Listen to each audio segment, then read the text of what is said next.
Bom dia, meu nome é Sherman, sou sócio e CEO da AgroInsight Compliance e Gestão. Esse vídeo é uma introdução básica para a apresentação de alguns dos nossos serviços, né, a ideia geral e qual que é o nosso propósito enquanto empresa. Eu gostaria de estar apresentando, primeiramente, reafirmar aqui o bom dia, ou boa tarde, ou boa noite a quem estiver escutando. E então vamos lá. A ideia inicialmente é de passar aqui os slides, aqui dando uma introdução geral sobre a natureza do serviço e tudo. Então, e que inicialmente a ideia de compliance e de gestão, que é uma coisa que é naturalmente vinculada às indústrias, né, ao comércio e às empresas urbanas, não é algo que é tão natural ou tão realidade no setor do agronegócio, principalmente quando lidamos com micro e pequenos e às vezes até médios produtores. Existe um déficit nessa estruturação das empresas rurais, né? A partir de agora eu vou começar a falar como empresas rurais, fica mais fácil. Então existe realmente esse déficit e que envolve uma mudança de visão em relação ao próprio negócio, de como esse negócio deve ser estruturado, gerido e administrado. A ideia nossa, no nosso foco de trabalho, nós trabalhamos tanto com a gestão administrativa quanto a estruturação jurídica, né? Obviamente são serviços que são complementares em alguns casos. Alguns produtores têm necessidade apenas de um e muito menor de outro, outros têm necessidade mais de um lado que do outro. Isso realmente varia de acordo com a necessidade e a realidade de cada propriedade. Que nós temos que dar uma lida aqui no slide, que é que independente do foco, que seja em agricultura ou pecuária, o sucesso de um empreendimento rural está diretamente relacionado à capacidade de gestão de riscos e oportunidades, do planejamento estrutural e do gerenciamento multidisciplinar. O setor agropecuário brasileiro hoje é responsável por um quarto do PIB nacional, ocupa a cadeira de destaque no mundo quanto aos avanços tecnológicos e produtivos alcançados nos últimos 20 anos pelos grandes produtores. Ainda assim, a produtividade média do setor é extremamente baixa, né? Isso aí, quando comparado a países que são referências na agricultura, como Israel, a Holanda também seria outro exemplo, ou mesmo na pecuária, especificamente pecuária de leite, né? Nós temos a Austrália e a Nova Zelândia como referências. Mesmo nós tendo aqui no Brasil, nós possuindo que o Brasil possuindo uma estrutura edafoclimática muito mais interessante, muito mais com potencial muito mais alto do que esses países, nós conseguimos ficar atrás deles em níveis médios de produtividade. Que é necessário que o micro, o pequeno produtor e o médio também, eles reestruturem seus negócios de modo a competir no mercado que o Brasil tem cada dia mais concorrentes no mercado internacional. O Brasil é um país tropical, abençoado por Deus, é bonito por natureza, mas que está perdendo para países não tão abençoados devido à própria estruturação que os mercados do setor agropecuário vão tendo no mundo de acordo com o avanço tecnológico que nós estamos ficando para trás. Para isso, o modo vigente em que o produtor delega ao destino a responsabilidade pelo sucesso da produção e pelo lucro que trará ao negócio e também a sua família, consequentemente, deve ser substituído por um modelo profissional de gestão interdisciplinar, em que o produtor assuma o protagonismo da atividade agropecuária e, para isso, é necessário o máximo de suporte especializado que o mesmo possa ter acesso. Aqui seria a nossa estruturação, nosso índice aqui dos conteúdos. A introdução seria o panorama geral da atividade agropecuária. Como nós caminhamos atualmente na agricultura. Aqui dados coletados de Rondonópolis, né, que é um polo de referência, né, quando a gente lida com dados lá, a precisão de dados é significativa para poder tomarmos como referência. O próprio Mato Grosso em si é um dos estados referência na produção agrícola do país. E lá em Rondonópolis nós tivemos uma média da safra de mais ou menos 57, 58 sacas, com a média de R$ 1.169 por hectare de lucro. Na soja safra, um custo total, né, de produção médio de mais ou menos R$ 3.500. O milho na safrinha, o segundo safra, geralmente é na faixa aí de 110 sacas por hectare média de produtividade, uma média de R$ 960 de lucro e um custo de produção médio de R$ 3.660. A soma de safra e safrinha deu um lucro médio por hectare de um pouco mais de R$ 2.100 e um custo médio de produção de R$ 7.100, R$ 7.160. Obviamente, né, lá no próprio Mato Grosso existem locais onde o índice de produtividade é muito mais alto, outros lugares onde o índice de lucratividade é um pouco mais alto. Isso vai diferir muito da estrutura de cada propriedade, de como é a estrutura do solo, o que, que o produtor tem de material para trabalhar e como ele consegue se posicionar no mercado, o tipo de maquinário que ele tem acesso, o tipo de crédito que ele tem acesso. Isso vai diferir bastante. No caso, na pecuária, né? Nossas médias nacionais de produtividade e lucro que mais são índices médicos aqui, e que hoje a média que a lucratividade na pecuária de corte hoje esteja aí na média de R$ 37 por hectare, é extremamente baixo, né? Uma remuneração pelo uso da terra extremamente baixa. Do outro lado aqui a produtividade em litros de leite por hectare fica aí mais ou menos na média de 3.500 litros. A produção de carne em média de 5 arrobas e meia por hectare. Ambos são significativamente baixos os índices de produtividade e, consequentemente, a lucratividade acaba acompanhando isso sendo puxada para baixo. Perspectivas de como esses mercados tendem a avançar, né, principalmente em relação ao avanço de produtividade tecnológica. O avanço dessas tecnologias já estão aí trazendo um aumento, em alguns casos exponencial, a nível de produtividade, né?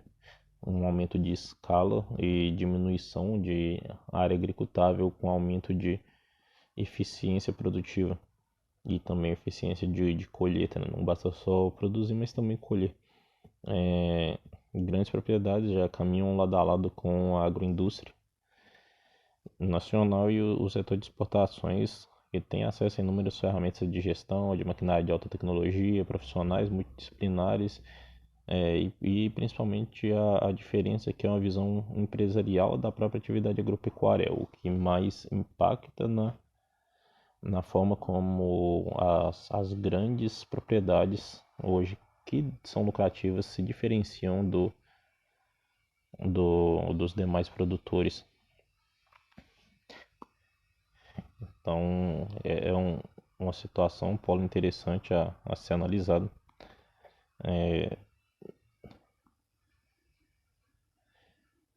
Os números de referência de alta produtividade hoje no país aí variam de acima de 150 sacas por hectare no milho grão, alguns lugares atingindo acima de 220, 240 sacas, obviamente em situações ideais, né?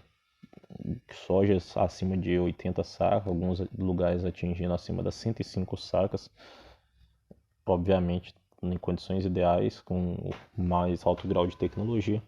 E de carne e leite, hoje a gente já tem exemplos no país de produção acima dos 35, 40 arrobas por hectare de carne e acima dos 15 ou 20 mil litros de leite por hectare ano. No resumo geral, em relação inicialmente à agricultura, hoje a agricultura ela já caminha para esse nível mais alto de produtividade, né, de forma mais natural. Tem algumas décadas onde a Revolução Verde ela impactou significativamente e a agricultura acabou dando um pulo de produtividade significativamente rápido.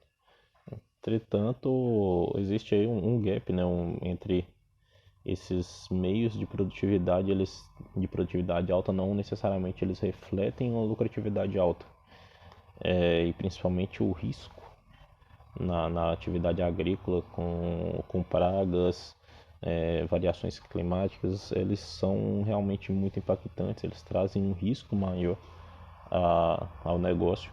E esse gerenciamento de risco, ele que é comum a qualquer empresa na matéria de gestão empresarial, ele tem também que levar em consideração riscos ambientais, tem que levar em consideração a própria natureza do negócio e às vezes acaba ocorrendo um aumento de produtividade sem o correspondente aumento na lucratividade.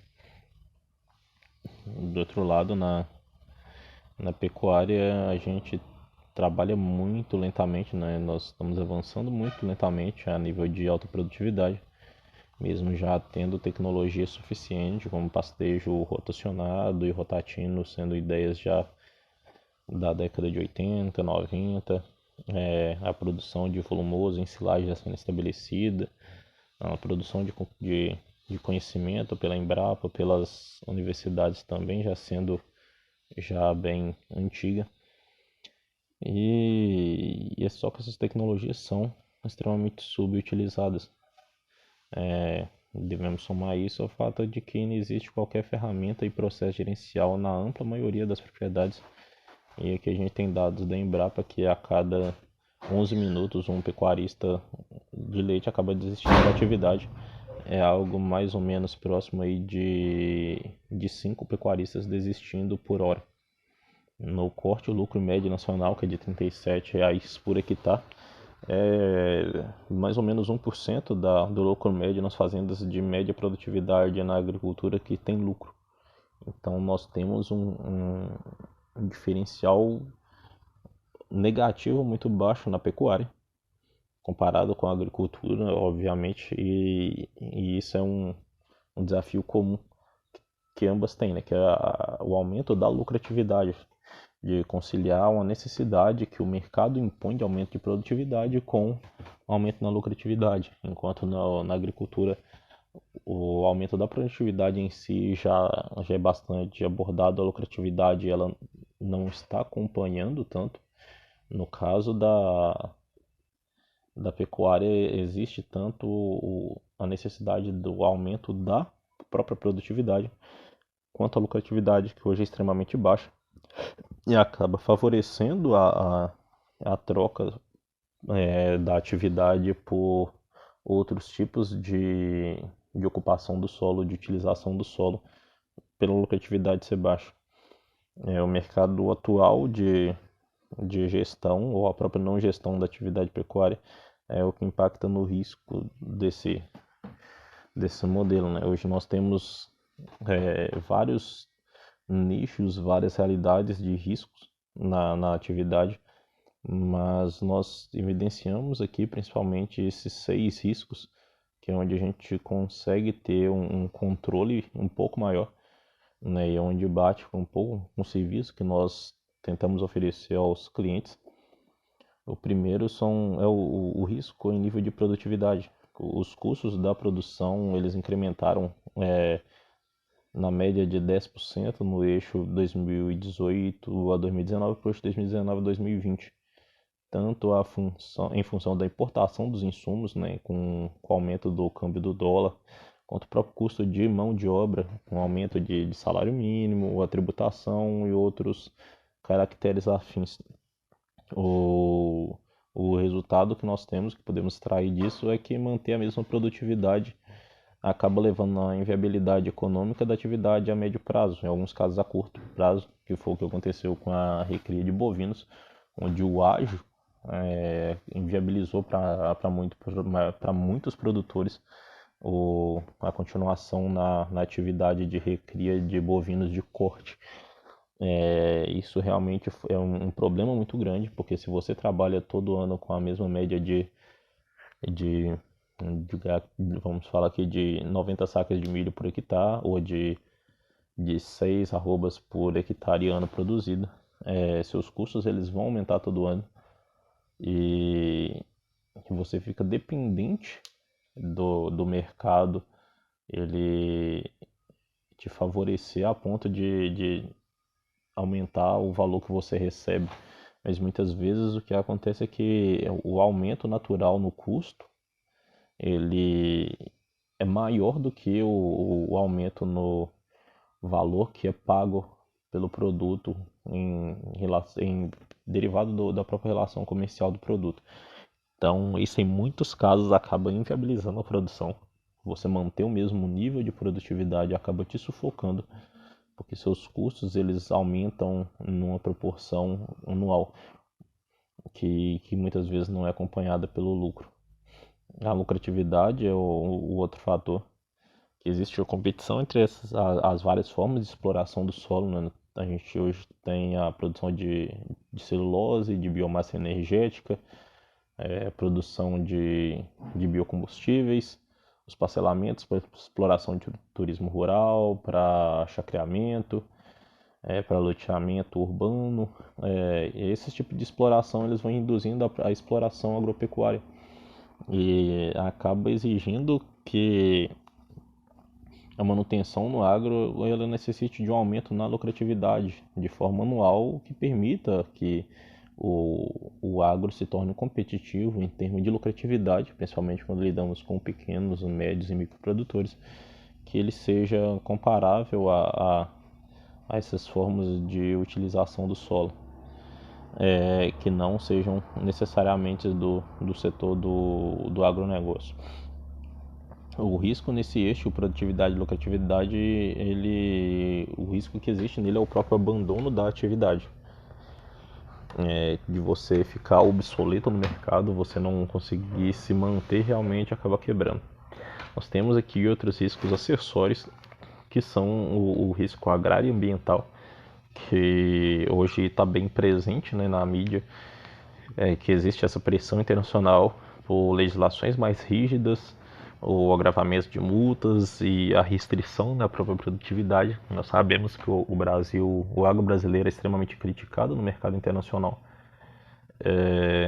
Em alguns casos corretamente, mas na maior parte dos casos não tão corretamente. Mas ainda assim a pressão existe e o produtor ele tem que aprender a lidar com isso, ele tem que se antecipar, porque as multas ambientais, os passivos ambientais são um empecilho extremamente grande em alguns casos. No caso um financiamento rural ou mesmo o próprio valor das multas ele pode impactar e dependendo do valor o produtor consegue em lucro líquido, ele precisa retirar ali o lucro quase total de às vezes 2, 3, 4 anos da propriedade simplesmente para quitar um passivo ambiental, dependendo da gravidade do dano. Então, a antecipação nesse uso sustentável do solo e a consociação disso com o aumento de produtividade e lucratividade são projetos hoje que são possíveis e que cabe ao produtor já tentar se antecipar o máximo possível. Temos também a questão do risco trabalhista e previdenciário, né, que acompanha também a realidade. Nós temos aí a ideia que o compliance trabalhista ele visa reduzir gastos com futuras demandas judiciais, do mesmo jeito que as ambientais, e que são prejuízos que podem ter uma grande monta, né, a nível de acidente de trabalho, que acaba gerando indenizações. Temos a regularização, a própria regularização previdenciária, né, a ideia de planejamento previdenciário do próprio produtor, mas principalmente o aspecto trabalhista, né, de gerenciar melhor como que fica o funcionamento da propriedade, a organização dos funcionários, como que isso é feito de forma que reduza ao máximo os custos e reduz ao mesmo tempo os riscos. E a gente trabalhar isso da forma mais interessante possível para o produtor. Obviamente que em alguns casos o risco é inerente, você não tem como fugir totalmente do risco, mas a redução dele acaba reduzindo um prejuízo futuro. A organização fiscal e tributária, né, que ela é essencial para o planejamento de qualquer tipo de empresa, não só a questão da escrituração básica, como o aprimoramento dessa escrituração. Ele permite aproveitar oportunidades e vantagens econômicas através de programas de fomento, ou a própria análise de períodos de melhor compra e melhor venda acaba sendo organizada através de uma estruturação de fluxo de caixa estruturação contábil dentro da empresa e até fiscal, que permite organizar a compra de insumos nos melhores momentos e a venda do produto nos melhores momentos. E por último a gente tem a ideia do planejamento sucessório, a ideia de trabalhar com venda em mercados futuros e afins. É uma coisa um pouco mais avançada. São ferramentas de compliance, de governança corporativa que elas trazem modificações na própria matriz SWOP da gestão de risco jurídico, etc. A gente lida com sucessão familiar dentro das empresas rurais, acaba sendo um fato um tanto quanto próximo de um tabu. As pessoas acabam deixando isso para a última hora, às vezes para uma situação crítica onde acaba impactando muito e negativamente no negócio, às vezes em alguns casos até inviabilizando ele por falta de um planejamento antecipado. Quando nós passamos para isso, né, a gente passa a ideia, trabalhar com a ideia de um mindset, né, que é um padrão mental, um stand mental que visa a autoprodutividade, a alta rentabilidade, e que entendem que essa alta produtividade e rentabilidade estão ligadas mais ao protagonismo do produtor do que à capacidade dele de investimento em recurso financeiro. É a ideia de que o produtor, ele, a partir do momento que ele resolve tomar a iniciativa, né, de reinovar o seu negócio, de reestruturar ele e de realmente gerir seu negócio de maneira profissional, isso acaba impactando muito mais em produtividade e lucratividade do que a própria condição de recurso financeiro para o investimento. Obviamente, a nossa ideia é de não trabalhar sozinho, não só deixar o produtor trabalhar sozinho e oferecer o suporte, mas esse suporte ele ser o máximo possível interdisciplinar. A interdisciplinariedade ela é uma ferramenta de governança e gestão que para a gente é um padrão a ser buscado.